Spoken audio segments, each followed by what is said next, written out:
Foamy urine can be a cause for concern, but in many cases, it may be related to something as simple as dehydration. When you are dehydrated, your urine becomes more concentrated because the body is conserving water. This concentration can lead to the production of bubbles or foam in the urine. In such situations, drinking more water can help reduce foamy urine by diluting the urine and restoring normal hydration levels. When your body is adequately hydrated, your urine is lighter in color and less concentrated, which reduces the likelihood of foam formation. Increasing your water intake can, therefore, make a significant difference in how your urine appears, especially if dehydration is the main cause of foamy urine. Drinking water regularly ensures that your kidneys are functioning well, filtering waste effectively without allowing large amounts of protein or other substances to leak into the urine.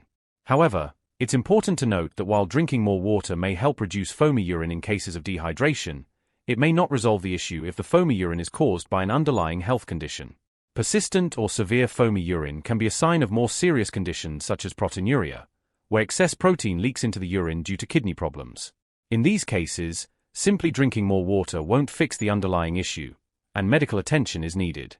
If foamy urine persists even after increasing your water intake, or if it is accompanied by other symptoms like swelling, fatigue, or changes in urination frequency, it is important to consult a healthcare provider to rule out any serious health concerns such as kidney disease or high blood pressure.